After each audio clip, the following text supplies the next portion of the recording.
Hoje, na maioria das vezes que realizamos o tratamento endodôntico, utilizamos sistemas de níquel-titânio, instrumentação mecanizada, mas em diversas situações, por falta dessa tecnologia, acabamos realizando a instrumentação manual.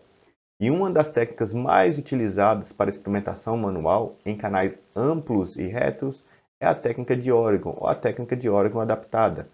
A técnica de Oregon, ela preza por trabalhar no sentido coroa-ápice, trabalhando inicialmente nos dois terços do canal radicular, terço cervical e médio, para em seguida realizar a limpeza e a formatação do canal radicular.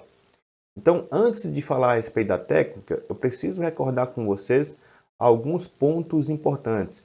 O primeiro ponto diz respeito à anatomia do canal radicular.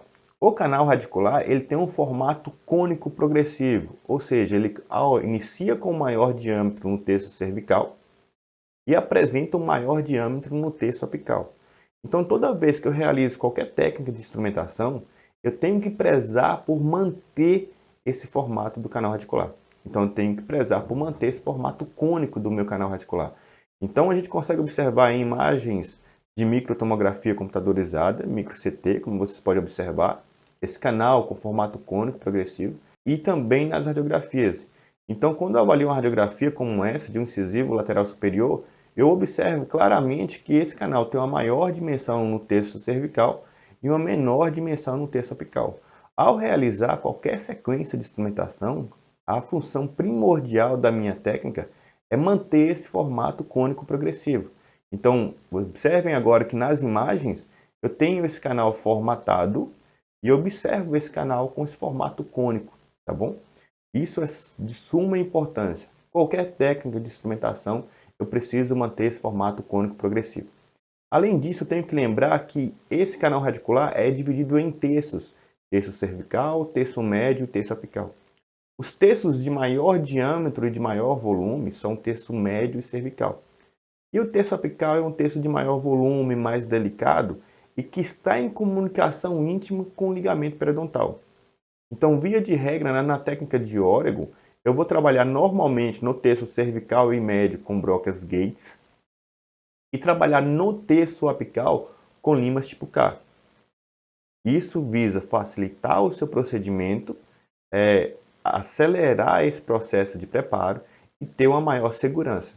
Então, visto que o terço cervical e médio apresentam maior amplitude, são normalmente mais retos, eu consigo trabalhar com as brocas de Gates em baixa rotação muito tranquilamente. Já no terço apical, que eu preciso de um pouco mais de primor técnico, eu preciso de um pouco mais de tato, é interessante que eu trabalhe com as limas tipo K. Além disso, preciso entender como trabalhar com esses instrumentos.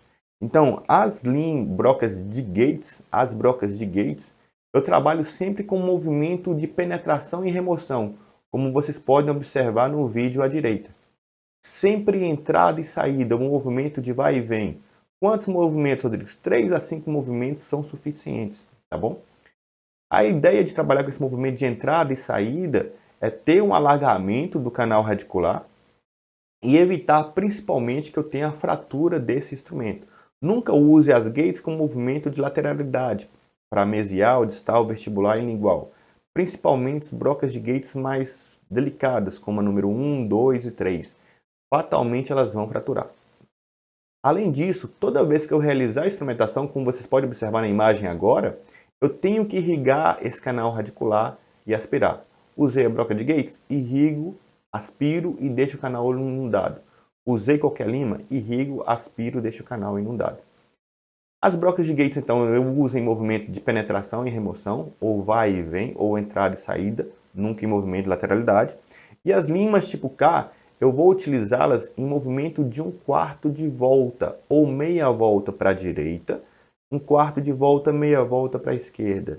Então, esse movimento de giro à direita e à direita e esquerda, horário anti-horário, 1/4 de volta ou meia volta, é chamado de movimento oscilatório ou movimento de rotação alternada. Esse movimento visa basicamente te dar segurança durante o preparo químico-mecânico, uma vez que ao girar o instrumento à direita, o instrumento corta a dentina, prepara o seu canal, ao girar à esquerda você gera um alívio no instrumento, evitando que ele falhe. Então você gira à direita, tem um corte, se você gira à esquerda, você alivia o instrumento. Então isso te dá uma segurança para evitar uma possível fratura do instrumento. Evite rosquear o instrumento no canal. Ao rosquear o instrumento no canal, ele pode travar e pode vir a fraturar. Então isso é o que a gente tem nesse esquema, à esquerda. E um outro esquema também bem interessante, mostrando esse movimento. De meia volta à direita e à esquerda, eu posso fazer pequenos movimentos de retrocesso e de entrada, um quarto de volta à direita e esquerda, retrocesso e entrada, faço esse movimento até o meu instrumento ficar folgado. Vocês vão ver esse movimento muito bem no meu vídeo à direita. Então, no meu vídeo à direita, eu tenho esse movimento de um quarto de volta, onde eu preparo o meu canal radicular com essa lima tipo K50, realizando esse movimento de um quarto de volta direita e esquerda. Rodrigo, quantos movimentos? Para você que é iniciante e ainda não tem tato, 15 a 20 movimentos para a direita e para a esquerda é interessante, você vai preparar o seu canal radicular. Preparou o canal radicular, a lima ficou folgada, ela não está mais presa no interior do canal, a gente vai realizar irrigação, aspiração e inundação com a sua solução irrigante de escolha, hipoclorito ou clorexidina. Então observe que está instrumentado, o instrumento fica folgado, em seguida eu faço a irrigação, aspiração e inundação, sempre nessa ordem, tá bom? Então agora que eu entendi qual que é o formato do canal radicular, como eu uso as brocas de Gates, como eu uso as limas tipo K, vamos falar a respeito da sequência operatória. Então vamos para a técnica de Oregon. A técnica de Oregon adaptada, ela é indicada para canais amplos e retos, como já falamos anteriormente. Ela recebe esse nome porque ela foi desenvolvida na faculdade de Oregon pelo professor Papin. E ela recebe outros nomes, como técnica coroa-ápice, cérvico-apical ou caudal. Então, nessa técnica, e na maioria das outras técnicas, o primeiro passo que a gente vai fazer é avaliar adequadamente essa radiografia periapical. Então, nessa radiografia periapical, eu vou verificar o meu canal radicular. É realmente um canal amplo e reto, como a gente pode observar esse dente 21? Perfeito, posso utilizar a técnica de Oregon adaptada. É um canal que tem curvatura? A técnica de Oregon já não é tão indicada. É um canal que ele está atrésico? Também não tem indicação. Então, sempre canais amplos e retos. Uma vez que eu avaliei o canal radicular, eu vou medir o comprimento desse dente, determinar o comprimento do dente na radiografia. Vou usar a minha régua milimetrada, posicionar o zero no ápice ou na borda incisal e medir toda a extensão do canal radicular. Nessa imagem, observamos que esse dente ele tem 25 milímetros. Então, a partir desse comprimento do dente na radiografia, desse CDR, eu vou determinar o comprimento de trabalho. Então, esse comprimento de trabalho, aqui nós usamos uma determinação mais simples. Eu vou reduzir desse comprimento que foi aferido, eu vou reduzir 1 milímetro e vou determinar o meu CTP, comprimento de trabalho provisório. Então, a partir de agora, todo e qualquer instrumento que eu vou entrar com ele dentro do canal, seja a broca de Gates ou seja as limas tipo K, eu vou pensar sempre no comprimento de trabalho provisório. Nada mais é do que o CDR-1. Então, pensando agora que eu vou preparar o canal radicular, e esse canal radicular ele apresenta 3 terços bem definidos, terço cervical, médio e apical, eu vou trabalhar inicialmente o terço cervical e terço médio. Por que isso é importante? Quando eu penso em trabalhar o terço cervical e médio, eu trabalho com as áreas mais amplas do canal. E isso tem uma questão biológica muito importante. Ao imaginar que eu estou preparando o canal radicular e esse canal radicular apresenta-se contaminado, e os terços cervical e médio são os terços mais amplos, eu entendo que é onde eu tenho maior contaminação. É importante que de cara eu elimine essa contaminação do terço cervical e médio, para que eu consiga remover o máximo de bactéria e evitar que essas bactérias do terço cervical e médio elas sejam empurradas, elas sejam extruídas além do forame apical, assim como qualquer raspa de dentina. Então, do ponto biológico, o preparo do terço cervical e médio é extremamente importante. Isso vai resultar em um menor desconforto pós-operatório para o seu paciente, um menor risco de dor pós-operatória. Para trabalhar nesse terço cervical e médio, eu vou trabalhar nos 2 terços do canal radicular. Como que eu faço isso, Rodrigo? Eu pego aquele comprimento que eu já falei anteriormente, o CTP, divido por 3, multiplico por 2. É uma conta simples, faz no seu celular. Então eu tenho o CTP de 24, faço no celular, divido 24 por 3, 8. Multiplico por 2, 16. Então eu vou trabalhar inicialmente com minhas brocas de gates no comprimento de 16 milímetros. Isso é muito importante. Eu trabalho inicialmente nos 16 milímetros iniciais do canal. Então as brocas de gates eu vou trabalhar em 16. Rodrigo, qual broca de gates eu vou utilizar? Broca de gates eu tenho gates de 1 a 6. O que eu recomendo? A broca 6, ela é muito grosseira, ela é muito ampla, ela tem 1,5 de diâmetro. Você vai arrombar o dente, você vai arrombar o canal. É perigosa. Não indico utilizar a broca 6, salvo alguns casos específicos, que esse canal seja muito amplo. E a broca Gates 1 também a gente não usa, principalmente na graduação, porque é uma broca muito fininha, muito delicada. Normalmente, com a Gates 1, você fratura ela muito fácil. Então aí eu vou usar Gates 2, 3, 4 e 5. Qual que é a ideia de uso dessas brocas de gates? As brocas de gates, eu tenho que determinar quais gates que eu vou utilizar. Então, é importante que eu avalie esse canal radicular e determine inicialmente qual que é o diâmetro desse canal radicular lá no meu terço cervical e médio. Deixa eu pegar uma canetinha. Eu tenho que saber aqui, ó, nessa região, lá no terço médio, qual que é o diâmetro desse canal. Então, para isso, eu vou utilizar as minhas limas tipo K. Vou iniciar com a lima 80. Eu não estou trabalhando no canal amplo, então se eu tenho um canal amplo, eu espero que a lima 80, uma lima 70, uma lima 60, 55 ou 50 atinja esse comprimento. E aí, a partir dessa lima que atingiu o comprimento dos 2/3, ela ficou presa nesses 2/3 do canal, eu entendo que o diâmetro do canal é o diâmetro da lima. Então, basicamente, o que a gente vai fazer sempre, todo momento que eu vou trabalhar no canal, a cada troca de instrumento ou que eu vou introduzir o instrumento no canal, eu vou irrigar e aspirar. Então, estou trabalhando lá com minha lima tipo K. Irrigo, aspiro e inundo. Vou determinar o diâmetro desses 2/3 por meio da minha lima. Eu vou começar aí com a lima 80. O que pode acontecer de cara é essa lima 80 chegar nos 2/3, ela ficar travada. Se a lima, eu medi os 16 milímetros, no meu exemplo. Entrei com a lima no interior do canal, ela ficou presa, o cursor tocou a referência, como vocês podem observar aqui, e ela está presa no canal. Eu entendo que o diâmetro dos 2/3 ali é compatível com a lima 80. Ou seja, eu tenho um diâmetro de 0,8 milímetros, ou 80 micrômetros. Então, diante disso, se a lima 80 atingir os 2/3, eu vou pensar em trabalhar com as gates Glidden 4 e 5. O porquê disso? Agora vem mais um conceito super importante. Eu preciso que vocês entendam. Quando eu tenho um canal radicular, a contaminação não está restrita no interior do canal. Essa contaminação, essas bactérias penetram também nos túbulos dentinários.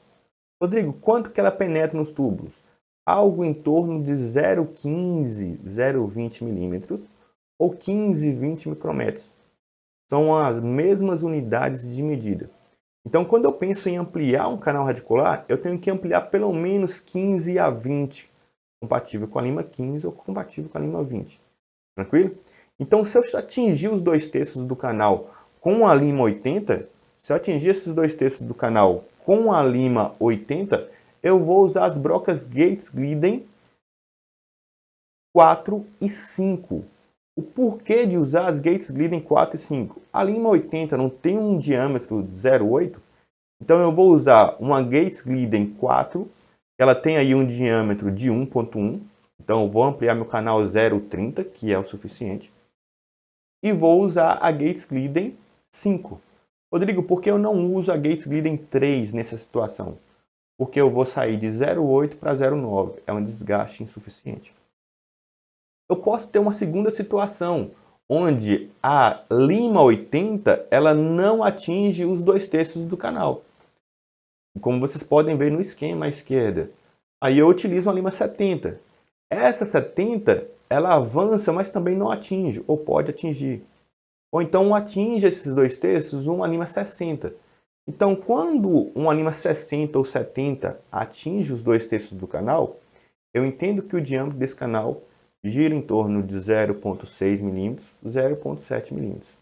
Nessas situações, eu vou utilizar as gates glidem 3, 4 e 5. Por que 3, 4 e 5? Não chegou a lima 60 ou 70? O diâmetro do canal é 0,6 ou 0,7. Então, quando eu uso uma gates glidem 0,9, eu estou desgastando 20, 0,20 ou 0,30 milímetros, ou 20 a 30 micrometros, que é o suficiente para remover essa dentina contaminada e conseguir um adequado preparo do canal radicular, ok? Mas eu posso ter uma terceira situação onde no meu canal não chega uma lima 80, não chega uma lima 70, não chega uma lima 60. Vai chegar nesses 2/3 uma lima 55 ou menor. Nessa situação que atingiu os 2/3 com a lima 55 ou menor, nesse exemplo a lima 50, eu vou usar gates glidem 2, 3 e 4. Ok? Ao utilizar uma gates glidem 2, 3 e 4, eu estou ampliando o canal em 0,15, 0,20 pelo menos. E aí eu consigo um adequado desgaste e um adequado preparo do terço cervical e médio. Então, em suma, a gente tem esse resumo da regra das limas em relação com as gates nesse slide. Então, aqui eu consigo observar que, ao atingir os 2/3 com a lima 80, eu vou usar gates 4 e 5. Se eu atingir os 2/3 com a lima 70 ou 60, eu vou usar gates 3, 4 e 5. E se eu atingir esses 2/3 com a lima 55 ou 50, eu vou usar gates 2, 3 e 4. Como que eu vou usar as brocas de gates? Pensando na ideia de dar um formato cônico progressivo, eu vou usar as gates sempre em ordem crescente de tamanho. Primeiro a 2, depois a 3, depois a 4, depois a 5. E a cada troca de gates, eu vou recuar sempre 2 milímetros. Então, pegando um exemplo que eu dei para vocês lá no início, onde meu CTP era 24, os meus 2/3 era 16, e nesses 2/3 chegou uma lima 60, então eu vou usar gates glidem 3, gates glidem 4 e gates glidem 5. Então a gates glidem 3, que tem 0,9, ela vai trabalhar em 16 milímetros, como vocês podem observar no esquema. Ao trabalhar em 16 milímetros, aquele canal que tinha o diâmetro de 0,6, ele pula para 0,9. Ampliei 30, que é mais do que suficiente. Vou usar agora a gates glidem 4 e 5. A gates glidem 4, ele não trabalha mais em 16, eu vou recuar 2 milímetros. Ela vai trabalhar em 14, como vocês podem observar no esquema. E aí em 16 milímetros, então, eu vou ter um diâmetro de 0,9. Em 14, eu vou ter um diâmetro de 1,1. E por fim, eu vou trabalhar com a gates glidem 5 em 12 milímetros. Então, a cada troca de gates, eu recuo 2 milímetros. Quando eu faço esse procedimento de usar as gates em ordem crescente de tamanho e recuar 2 milímetros, eu começo a dar para esse canal um formato cônico progressivo, como vocês podem observar nessa imagem.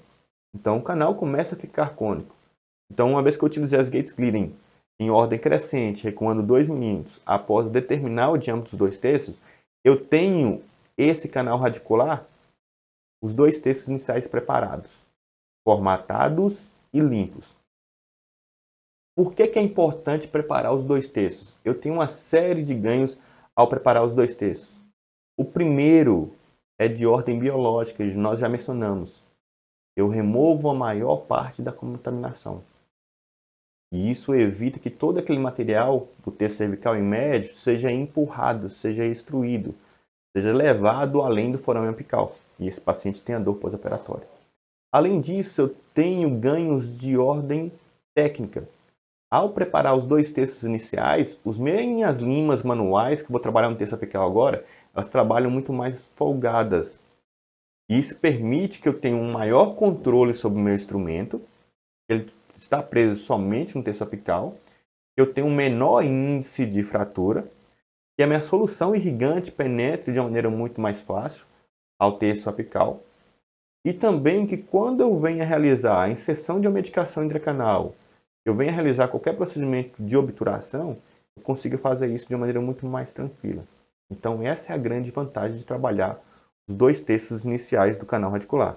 Então, uma vez que eu trabalhei os dois textos iniciais, eles estão formatados, eu vou agora limpar nessa ordem. Eu vou limpar o texto apical, remover aquela contaminação e depois eu vou formatar o texto apical.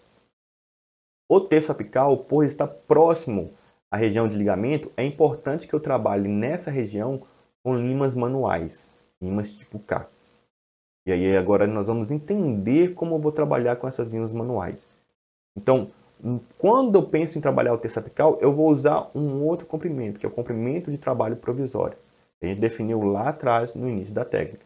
Tá na dúvida? Volta no vídeo, tá bom? Então, vou trabalhar no texto apical com a lima tipo K. Nesse momento, é importante que eu tenha a seguinte ideia de preparo. Eu não cheguei nesses dois textos do canal com a lima, e essa lima, no meu caso, foi a lima 60, a minha sequência agora de instrumentação, tendo em vista que o canal tem um formato cônico, ela vai ser agora, com as limas tipo K, uma sequência decrescente de instrumentação. Se eu tinha chegado com a lima 60 nos dois terços, eu vou usar a 55. A 55 vai avançar um pouco no canal. Depois a 50, depois a 45, a 40, até uma lima atingir esse comprimento de trabalho provisório. Vou mostrar isso para vocês na animação em seguida, ok? Então, nesse sentido, se eu atingir aqueles dois terços com a lima 60, eu vou utilizar agora uma lima 55. Observem no esquema que essa lima 55 ela vai avançar um pouquinho mais. Depois da 55, eu vou usar uma lima 50. Observem que a lima 50 avança um pouco mais. 45, 40, 35. A 35 atingiu o meu comprimento de trabalho provisório. Então é importante que eu faça essa sequência decrescente, mais uma vez, para evitar a extrusão de material contaminado.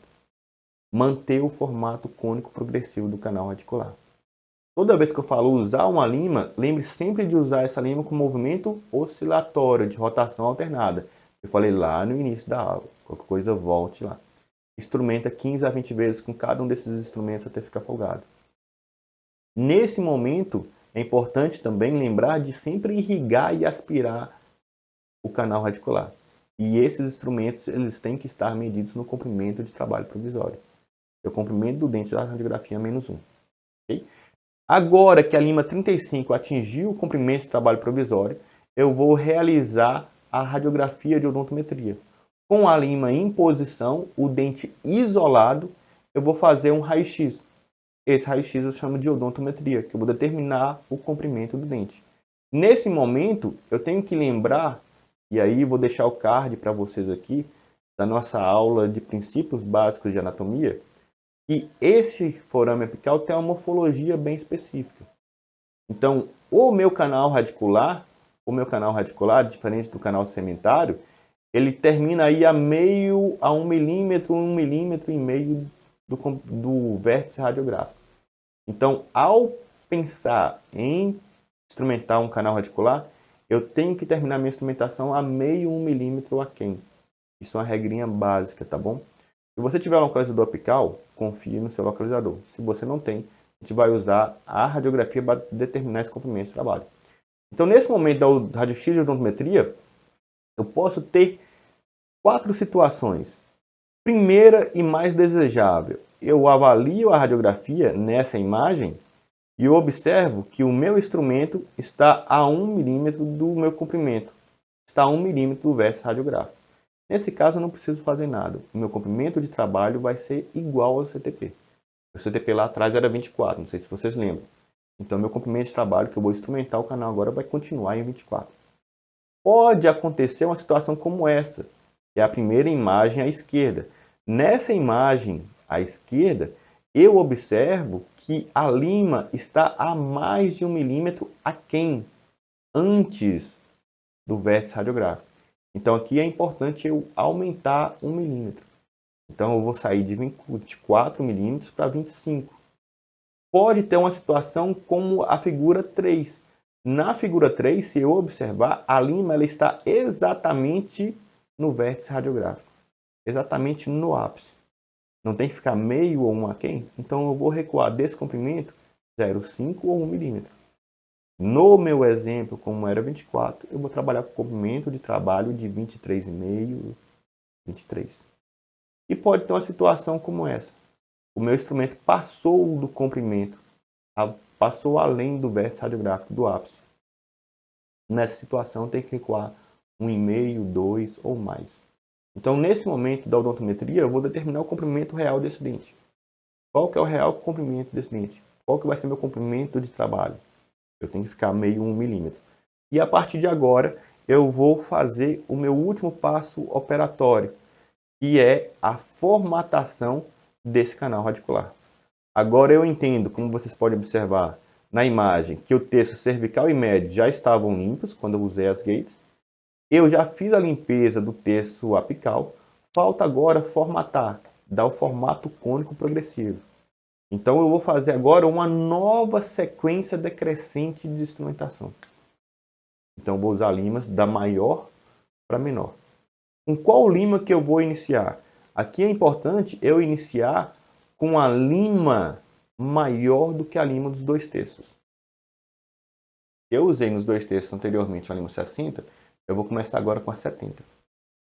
E vou 70, 60, 55, 50, avançando até uma lima chegar no comprimento de trabalho. Qual lima que tem que chegar no comprimento de trabalho? Tem que ser uma lima 15 a 20 maior do que a sua lima de odontometria. Maior do que a lima que adaptou no comprimento de trabalho ali.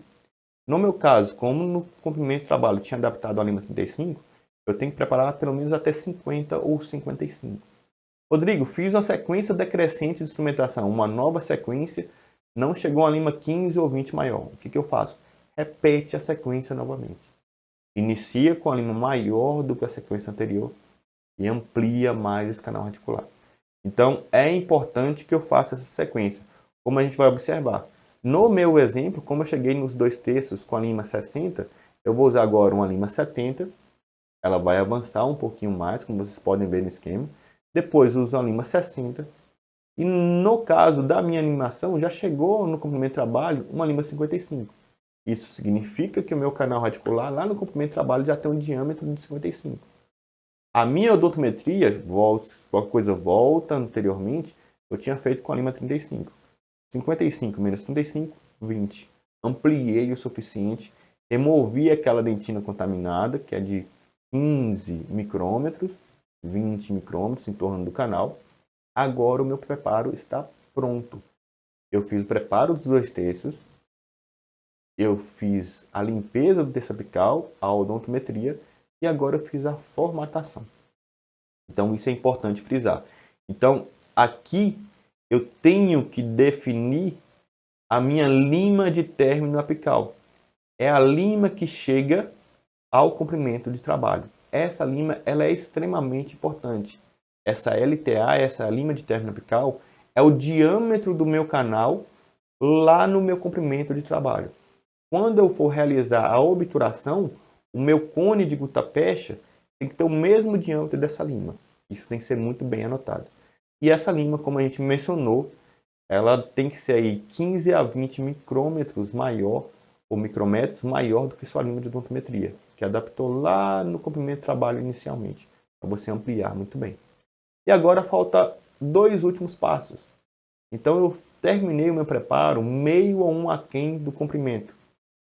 Nesse momento é importante eu fazer a limpeza desse forame apical, a limpeza daquele canal sementário.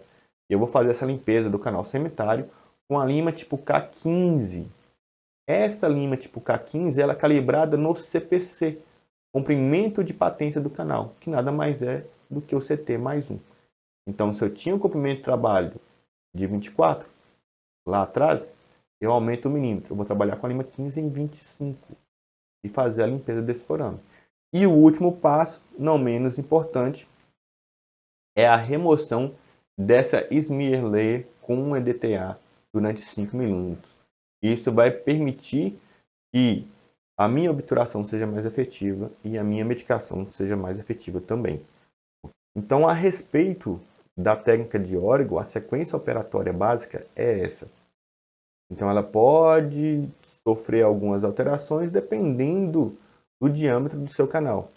O mais importante aqui é determinar o diâmetro dos 2 terços, porque ao determinar o diâmetro dos 2 terços, eu defino as gates e trabalho nos 2 terços iniciais e defino as minhas sequências decrescentes, como vocês observaram. Espero que tenha ficado claro. Não entendeu, quer que discuta algum ponto mais específico do vídeo, deixe nos comentários. Um abraço para vocês, até a próxima.